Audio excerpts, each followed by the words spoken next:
Assalamualaikum warahmatullahi wabarakatuh. Perkenalkan, saya Nurasa Yusuf, mahasiswa dari kelas D atau biasa disebut kelas e-learning, dan NIM saya yaitu 450091056. Baik, di sini saya akan menjelaskan mengenai reliabilitas dan validitas. Nah, yang pertama, reliabilitas. Reliabilitas adalah ketepatan pengukuran tanpa menghiraukan atribut apa yang diukur. Secara psikometrik, reliabilitas menunjukkan pada dua ciri dalam tes, yakni yang pertama cell consistency atau konsistensi internal, yaitu konsistensi antar bagian-bagian dalam tes, dan kedua stabilitas, yaitu konsistensi antar waktu dari hasil tes. Sesuai pendekatan rasional atau pendekatan konsistensi di internal, dalam analisis item yang diterapkan, konsistensi antar bagian-bagian dalam tes sebagai evidensi ketepatan pengukuran memang perlu diperiksa. Evidensi ini sekaligus sudah diperoleh saat melakukan pemeriksaan korelasi antara masing-masing item dengan skor total sebagai kriteria dalam langkah analisis item jika pemeriksaan tersebut dilakukan dengan menggunakan program SPSS. Konsistensi hasil pengukuran antar waktu sebagai evidensi ketepatan pengukuran juga bisa diperiksa dengan mengadministrasikan tes yang sama pada kelompok sampel yang sama dalam dua kesempatan berbeda dan memeriksakan korelasi antar dua rangkaian skor yang dihasilkan. Menurut Grover, konvensi minimum yang dipandang memuaskan untuk reliabilitas tes adalah 0,70. Di bawah angka tersebut, a test becomes unsatisfactory for use with individuals because the standard error of an obtained score becomes so large that interpretation of zeros diffuse.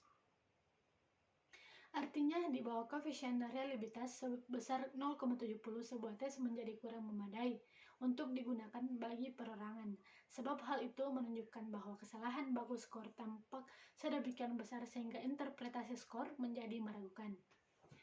Di luar itu semua, kita sudah melihat bahwa reliabilitas merupakan syarat yang perlu untuk sebuah tes yang baik, namun ternyata tidak cukup.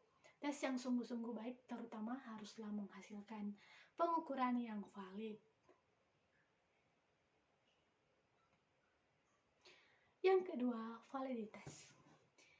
Pemahaman yang baru tentang validitas beserta metode estimasinya lebih menekankan makna validitas sebagai taraf sejauh mana penafsiran terhadap hasil suatu tes, sebagaimana dimaksudkan oleh tes yang bersangkutan, sungguh-sungguh dapat dipertanggungjawabkan.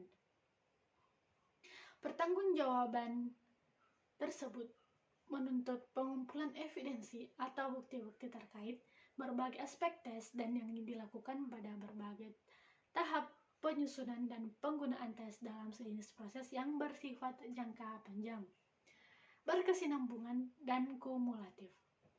Seperti sudah diuraikan sebelumnya, ada 5 jenis evidensi yang perlu dikumpulkan dalam rangka memeriksa validitas tes.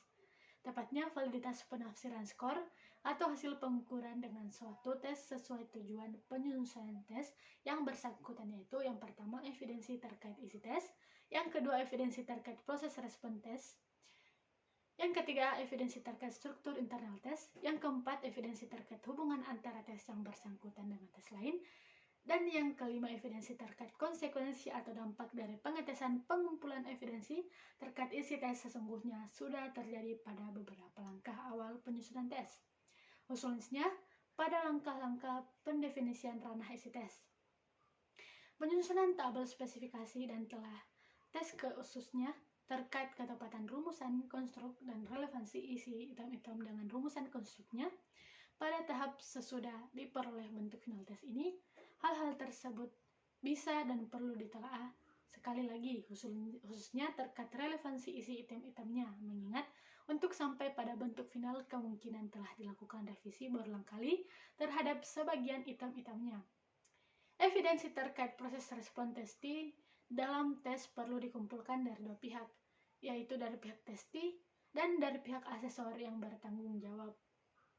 Melaksanakan dan mengelola hasil secara penuh dari pihak testi perlu dicermati, bahkan diperiksa apakah respon yang diberikan oleh testi dalam rangka mengerjakan tes sungguh-sungguh sesuai dengan konstruk yang diukur oleh tes dan bukan ditentukan oleh berbagai jenis respons seperti social desirability, akuansi, pemilihan jawaban di tengah atau sebaliknya. Jawaban ekstrim dalam typical performance test atau guessing atau menebak dalam machine performance test. Sekian dari saya. Wabillahi taufiq wal hidayah. Wassalamualaikum warahmatullahi wabarakatuh.